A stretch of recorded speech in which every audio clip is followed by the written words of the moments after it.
भाई साहब, हमें आपकी लड़की पसंद है। ये तो बहुत अच्छी बात है। अगर आपको हमारी लड़की पसंद आ गई है तो कृपा करके कुछ लेन देन की बात हो तो वो भी हमारे सामने रख दीजिए, क्योंकि मैं बहुत गरीब हूँ। मेरे पास मेरी लड़की के अलावा आपको देने के लिए और कुछ नहीं है। अगर आपको कोई समस्या ना हो तो मैं ये रिश्ता पक्का समझूं। अरे भाई साहब, ऐसी कोई बात नहीं है। हमें भी ये दहेज प्रथा बिल्कुल पसंद नहीं। हम इसके सख्त खिलाफ हैं। आप बस अपनी बेटी हमें दे दीजिए और हमें कुछ नहीं चाहिए। ये तो बहुत अच्छी है बात है। भाई साहब, आप जैसे लोग आजकल कहाँ मिलते हैं। आजकल तो बिना दहेज के शादी ही नहीं होती। भाई साहब, हम उन लोगों में से नहीं हैं। हमें दहेज बिल्कुल नहीं चाहिए। बस आप अपनी बेटी को जो दे सकते हैं बस उतना दे दीजिएगा, वो भी अपनी बेटी के सुख के लिए। वो क्या है ना, हमारे घर में कूलर नहीं है। आप तो जानते हैं आजकल कितनी गर्मी पड़ती है, तो आपकी बेटी के लिए कूलर दे दीजिएगा। और हमारे घर से आपका घर थोड़ा दूर पड़ता है, तो आपकी बेटी को आपके घर आने में बहुत तकलीफ होगी, इसलिए आप एक स्कूटर दे दीजिएगा। और घर का पूरा सामान पुराना हो गया है। आपकी बेटी अगर आएगी तो पुराना सामान देखकर उसको बुरा लगेगा, तो थोड़ा कुछ करके थोड़ा नया सामान भिजवा दीजिएगा। और हमें और कुछ नहीं चाहिए। हम दहेज के सख्त खिलाफ हैं। बस हम आपकी लड़की की सुख सुविधाओं का सामान ही आपसे मांग रहे हैं। लड़की का पिता सोच में पड़ जाता है। ठीक है भाई साहब, मैं आपको 1-2 दिन में संदेशा भिजवा दूंगा। ठीक है, आप विचार विमर्श करके हमें बता दीजिए, पर जरा जल्दी बताइएगा। हमारे लड़के के लिए बहुत से रिश्ते आकर खड़े हैं, लेकिन हमें अच्छी संस्कारी बहू चाहिए थी, इसलिए हम आपके यहाँ आए थे। वरना हमारे बेटे के लिए लाख रुपए दहेज देने के लिए भी तैयार हैं। इतना कहकर लड़के वाले वहां से चले जाते हैं। पिताजी, इन लोगों ने तो दहेज नहीं लेंगे बोलकर दहेज मांग भी लिया। ये लोग तो मुझे ठीक नहीं लग रहे।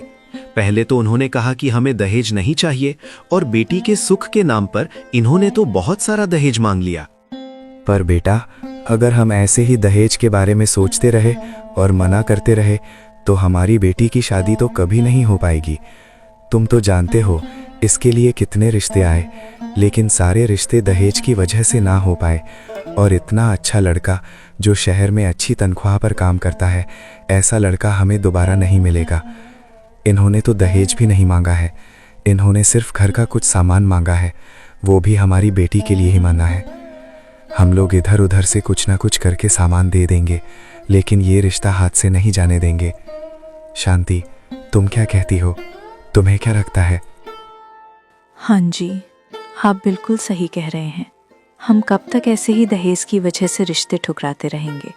कोमल की शादी कब तक नहीं करेंगे? उसकी उम्र भी बढ़ती जा रही है। हम कोमल को कितने दिन ऐसे ही घर में बैठकर रखेंगे? हमें कुछ ना कुछ करना ही होगा। माँ, पिताजी, आप दोनों चिंता मत कीजिए। हम अभी जमींदार से कुछ पैसे उधार ले लेते हैं। शादी के बाद मैं शहर चला जाऊंगा और कुछ ना कुछ काम ढूंढ लूंगा और उसके सारे पैसे लौटा दूंगा। बस कीजिए आप सब लोग। आप मेरी वजह से इतना परेशान मत हुइए। मुझे नहीं करनी कोई शादी वादी। उन लोग ने दहेज के नाम पर कितना कुछ मांग लिया, और आप भी उन लोगों की हाँ में हाँ मिला रहे हैं। मुझे वो लोग कुछ ठीक नहीं लग रहे। उन्हें दहेज चाहिए, बहू नहीं। छोटी, तू चुप कर। तू कुछ नहीं जानती। हम लोग हैं ना, हम सब देख लेंगे। तुम्हें चिंता करने की कोई जरूरत नहीं है। और विजय जमींदार से थोड़ा कर्ज उठा लेता है और कोमल की शादी हो जाती है। और विजय पैसे कमाने शहर चला जाता है। कोमल, शादी के लिए जो छुट्टियां मैंने निकाली थीं वो अब खत्म हो गई हैं। मुझे कल ही शहर के लिए निकलना होगा। ये सुनकर कोमल सोच में पड़ जाती है और थोड़ा सोचने के बाद बोलती है, आप चले जाएंगे तो मेरा यहाँ मन कैसे लगेगा? क्या आप मुझे साथ लेकर नहीं जा सकते?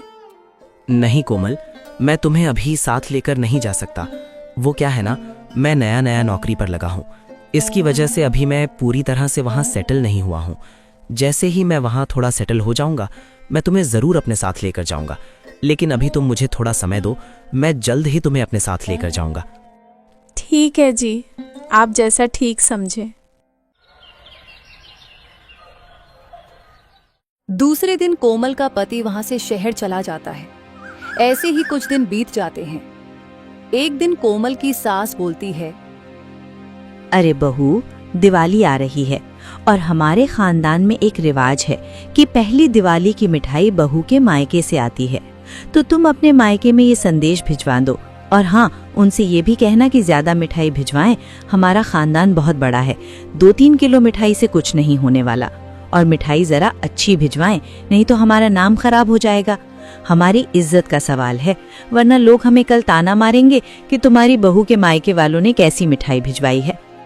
ठीक है माँ जी, मैं संदेश भिजवा दूंगी।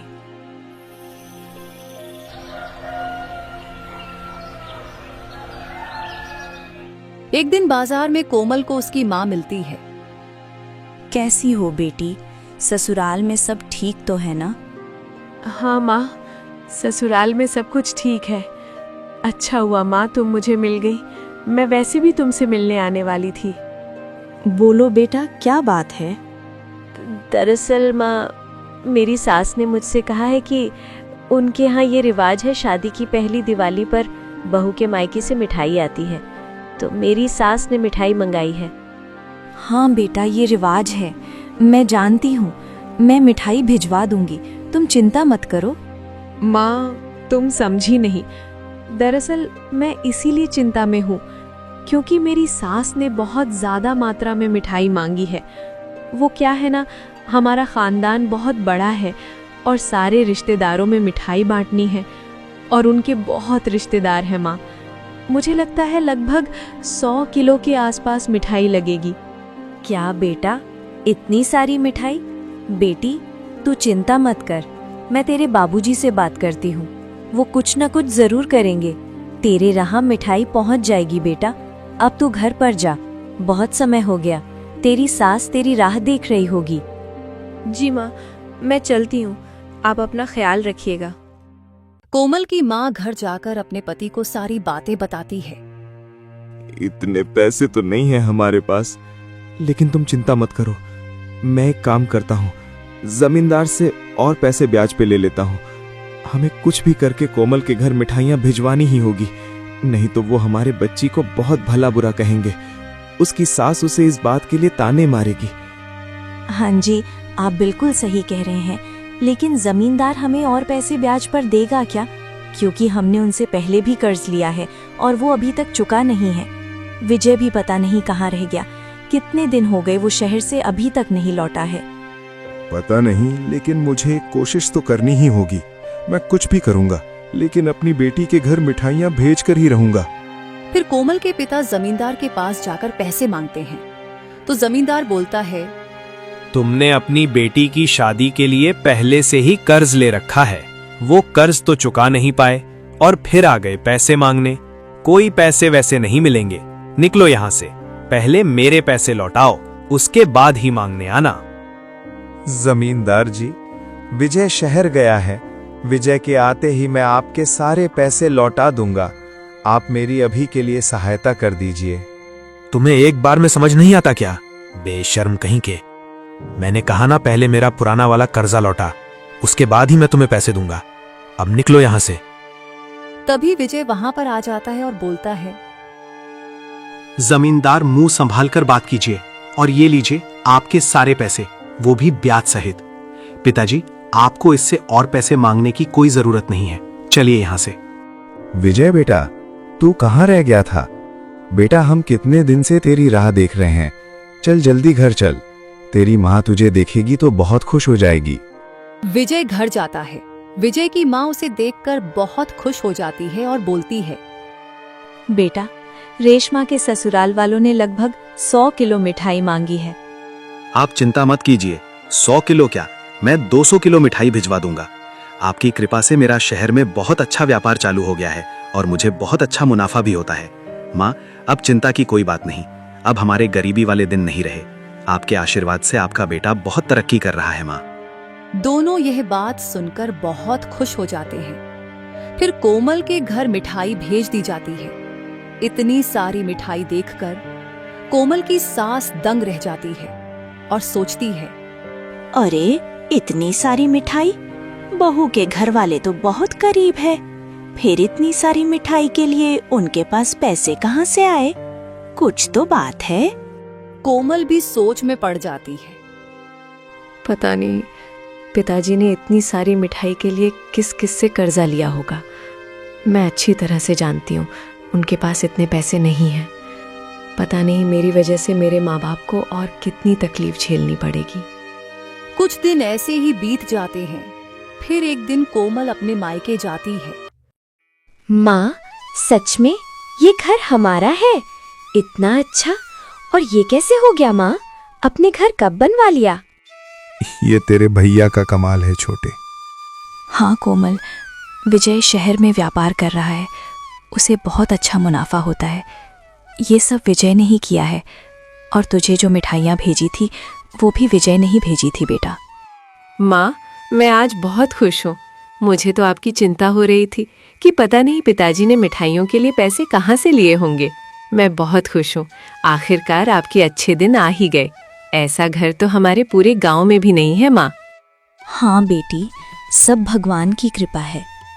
अरे सावित्री, तुम जानती हो तुम्हारे बहू के मायके वाले तो बहुत अमीर हो गए हैं। सुना है गांव में बहुत बड़ा घर बनाया है, और ऐसा घर जो पूरे गांव में किसी का नहीं है। सुना है तुम्हारे बहू का भाई बहुत अच्छा कमाता है और शहर से बहुत पैसा लेकर आया है। ये क्या बोल रही हो तुम? हाँ, मैं बिल्कुल सच कह रही हूँ। यकीन नहीं आता तो अपने बहू से पूछ लो। अच्छा, ये बात है। वही मैं सोचूं इन भिखारी के पास इतनी सारी मिठाई के लिए पैसे कहाँ से आए। मुझे कुछ ना कुछ करके उनके पास से और पैसे निकलवाने होंगे। कुछ दिन ऐसे ही बीत जाते हैं। कोमल के अपने ससुराल लौटने के बाद उसकी सास बोलती है, बहू, मेरे गहने नहीं मिल रहे। मेरे गहने कहाँ हैं? माँ जी, मुझे क्या पता आपके गहने कहाँ हैं? आपके गहने तो आपके कमरे में ही होते हैं।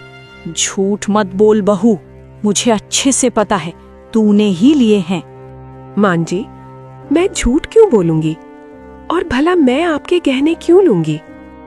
अच्छा, झूठी कहीं की, तूने ही मेरे गहने चुराए हैं। मेरे गहने चुराकर तूने अपने घर वालों को दे दिए, तभी तो उन्होंने इतना बड़ा घर बनाया है। तुझे शर्म नहीं आती? ससुराल से पैसे गहने चुराती हो और अपने मायके वालों को देती हो। वही तो मैं सोचूं, उन भिखारी के पास इतने पैसे कहाँ से आ गए। माँ जी, आप ये क्या बोलते जा रही हैं?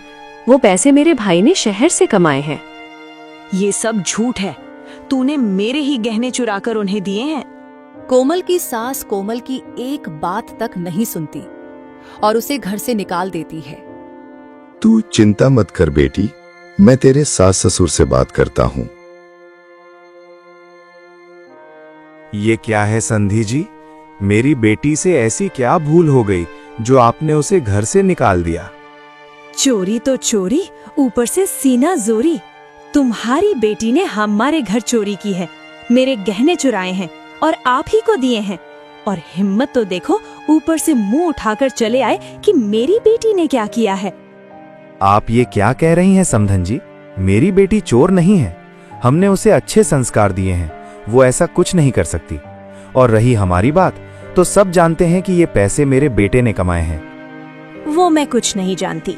अगर अपनी बेटी की शादी बचाना चाहते हो तो मुझे मेरे गहने लौटा दो, नहीं तो मेरे गहने के पैसे मुझे दे दो, वरना अपनी बेटी को अपने घर पर ही रखो। आप ऐसा कैसे कर सकती हैं समधन जी, जबकि मेरी बेटी की कोई गलती भी नहीं है। मुझे जो कहना था मैंने कह दिया। अब आप यहाँ से जा सकते हैं। अगर आपकी बेटी की शादी बचानी है तो आपको मुझे पैसे देने ही होंगे, नहीं तो कोई जरूरत नहीं है कि उसके लिए यहाँ कोई जगह नहीं है। ठीक है, मैं कल आपको आपके पैसे दे दूंगा। विजय, ये तू क्या बात कर रहा है? मुझ पर भरोसा रखिए पिताजी, मैं सब ठीक कर दूंगा।